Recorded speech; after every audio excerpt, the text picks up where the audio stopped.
ಜನರನ್ನು ಅರೆಸ್ಟ್ ಮಾಡಿದ್ದಾರೆ. ನೋಡಿ, ಬಾಂಗ್ಲಾದೇಶದವರಾಗ್ಲಿ ಅಥವಾ ಫಾರಿನರ್ಸ್ ಬೇರೆ ಬೇರೆ ದೇಶಗಳಿಂದ ಬಂದಾಗ ವೀಸಾ ಮೇಲೆ ಬಂದಿರ್ತಾರೆ. ಆ ವೀಸಾ ಎಕ್ಸ್ಪೈರ್ ಆದರೂ ಇಲ್ಲೇ ಇರ್ತಾರೆ. ಒಂದು ಕಡೆ ಅದನ್ನು ಹುಡುಕ್ಬೇಕು ನಾವು. FRRO ಅಂತ ಇದೆ, ಅವ್ರಿಗೆ ಗೊತ್ತಿರುತ್ತೆ ವೀಸಾ ಇಂಥ ದಿವಸ ಎಕ್ಸ್ಪೈರಿ ಆಗ್ತಾ ಇದೆ ಇವ್ರದ್ದು ಅಂತ. ಅವ್ರು ವಾಪಸ್ ಹೋಗಿರೋದು ರೆಕಾರ್ಡ್ ಇರೋದಿಲ್ಲ, ಇಮಿಗ್ರೇಷನಲ್ಲಿ ರೆಕಾರ್ಡ್ ಇರೋಲ್ಲ. ಅಂದರೆ ಅವ್ರು ಇಲ್ಲೇ ಇದ್ದಾರೆ, ಅವ್ರನ್ನ ಹುಡುಕುವಂಥದ್ದು ಒಂದು ಕೆಲಸ. ಎರಡನೇದು, ಅಕ್ರಮವಾಗಿ ಬಾಂಗ್ಲಾದೇಶದವರು ಇತ್ತೀಚೆಗೆ ಹೆಚ್ಚು ಜನ ಬಂದಿದ್ದಾರೆ ಅಂತೇಳಿ ಸದನದಲ್ಲೆಲ್ಲ ಬಹಳ ದೊಡ್ಡ ಚರ್ಚೆ ಆಗಿದೆ. ಅದಕ್ಕೆ ನಾನು ಕೂಡ ಉತ್ತರ ಕೊಟ್ಟಿದ್ದೇನೆ. ನಾವು ಹುಡುಕ್ತೀವಪ್ಪ ಎಲ್ಲಿ ಅವರು ಇದ್ದಾರೆ, 20 ಲಕ್ಷ ಇದ್ದಾರೆ, 15 ಲಕ್ಷ ಇದ್ದಾರೆ ಅಂತೆಲ್ಲ ವಿರೋಧ ಪಕ್ಷದವರು ಚಾರ್ಜ್ ಮಾಡಿದ್ರು.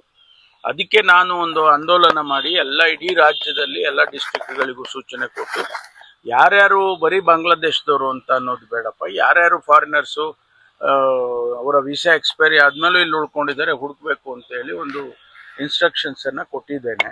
ಅದಕ್ಕಾಗಿ ಈಗ ಬೆಂಗಳೂರಿನಲ್ಲಿ ಹೆಚ್ಚಿದ್ದಾರೆ ಅಂತ ಹೇಳಿ ಬೆಂಗಳೂರಿನಲ್ಲಿ ಅನಧಿಕೃತವಾಗಿ ಯಾರಿದ್ದಾರೆ ಅಂತ ಹೇಳಿ ಅದನ್ನು ಹುಡುಕ್ತಾ ಇದ್ದೀವಿ. ಮತ್ತು ಅವರಿಗೆ ID ಕಾರ್ಡ್ ಮಾಡ್ಕೊಂಡಿದ್ದಾರೆ, ಅವರಿಗೆ ಇದೆಲ್ಲ ಕಾರ್ಡ್ಸು ಇವೆಲ್ಲ ಮಾಡ್ಕೊಂಡಿದ್ದಾರೆ, ಐಡೆಂಟಿಟಿ ಕಾರ್ಡ್ಸ್ ಎಲ್ಲ ಅಂತ ಹೇಳಿ ಹೇಳ್ತಿದ್ರು. ಅದನ್ನು ವೆರಿಫೈ ಮಾಡಿ, ಡೂಪ್ಲಿಕೇಟ್ ಯಾವುದಿದೆ, ಒರಿಜಿನಲ್ ಯಾವುದಿದೆ ಅದನ್ನೆಲ್ಲ ವೆರಿಫೈ ಮಾಡಿ ಅಂತ ಹೇಳಿದ್ವಿ. ಅದು ಮಾಡ್ತಾ ಇದ್ದಾರೆ. ED ಒಂದು ಚಾರ್ಜ್ ಶೀಟ್ ಫೈಲ್ ಮಾಡಿದೆ ಸರ್. ಮತ್ತಷ್ಟು ಸುದ್ದಿಗಳಿಗಾಗಿ ನೋಡ್ತಾ ಇರಿ ಪಬ್ಲಿಕ್ ನ್ಯೂಸ್ 24x7. ಇದು ಸತ್ಯದ ಧ್ವನಿ.